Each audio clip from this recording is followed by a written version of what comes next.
First, I want to talk about Acura because the MDX has been making waves. Everyone's pretty excited about it. Is it going to help you match up against, say, a competitor like Lexus? Sure. The great part about MDX is for the last 7 years, it's the best-selling luxury three-row SUV in the nation. And it's done that because it's kind of stayed ahead. And what we launched here was the 17 model, which incorporates our new grille, very aggressive styling, a little lower, wider stance, more athletic that we call it. But it's more than just cosmetic. A whole tranche of features inside too. Acura Watch technology, standard on the vehicle, which are kind of semi-autonomous driving features in the car. Available captain's chairs in the back, so much more luxury, much more upscale, and a pretty big effort for a mid-cycle refresh, and that's really to kind of keep it ahead of the market. So in that, and obviously the NSX, people who don't know, Acura is the luxury brand arm of Honda. When I was a kid, the NSX was one of the main supercars that was up on your wall. Yep. You're putting it out again to incredible fanfare. Yep. You've been dragging it out for years and years, but you're finally building it in Marysville. Yep. Not making that many of them, but how important is this as a flagship, as a halo? As a capstone product, as a halo product for Acura, it's paramount that we get this right, and we have. The great part about the first NSX was, you're right, I had one even as an employee with another car company. I had a poster on my wall as well because it really broke the mold as far as supercars, right? It gave supercar performance, supercar looks, style in a car that you could drive every day, and that was just unheard of at the time, right? Because the durability of other things, and they were kind of persnickety and finicky, and you had to tone them.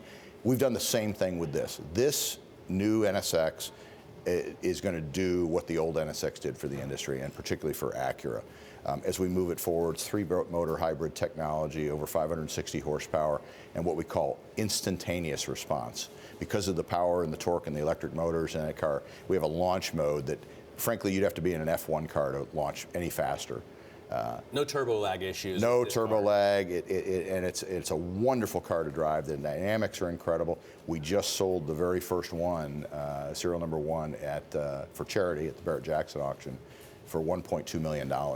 And so I think it kind of speaks a little bit to the demand, and as you say. Well, you just sold the very first one, but to be clear to any of the investment bankers or hedge fund car nuts that are watching, the first 2 years are sold out, right? You're only making 800 a year. We're making about 800 a year. We've got orders for about the first 2 years, but it's like any other kind of high-profile vehicle. Some of those people are buying positions on, so the car is available. I would not deter anybody from going and visiting their Acura dealer. If you need one, just shoot me a Bloomberg. I'll talk to John about it. Let's talk about the meat of your market, and I'm assuming that the crossovers, SUVs, HRV, for example, is the biggest seller. In fact, I know because I can look at the numbers on BI.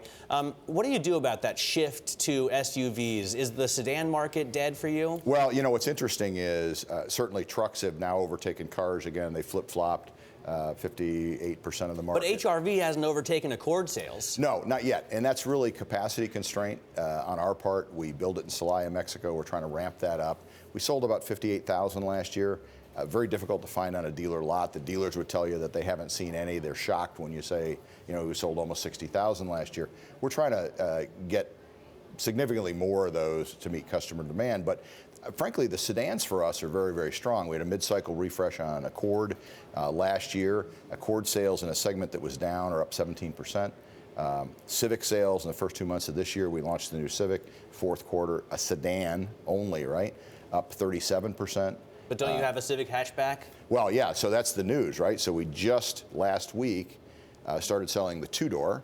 We have a hatchback that we're debuting at the show, which will come online a little bit later this summer, which we think will be incremental as well. And Civic has become kind of the Swiss Army knife, if you will, in terms of functionality, and that's what we think hatch will do, particularly going up against a consumer's decision to buy a small CUV or SUV. What people are looking for is capability, not necessarily that I have to have a truck. I want more flexibility, more dynamism in terms of what I can do with it. Hatch does that. So we're looking for big things from that as well. I always whenever I interview somebody from an Asian car maker, I want to talk about the yen, the incredible strength that it's seen. Seems like Kuroda can't do anything about it. But how much does it matter to you? I mean, you produce so much of your product here in the U.S. Yeah, so for American Honda, 98% of what we sell here, we build here in North America. We have development, and that's not assembly, and it surprises people, right? We design, develop, and build in Marysville, Ohio, and Los Angeles, California, 98% of what we sell here in North America.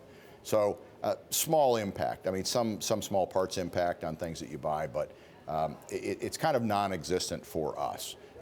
That's not the same for everybody, but for us, it serves as really a natural hedge to currency and other kind of macro factors.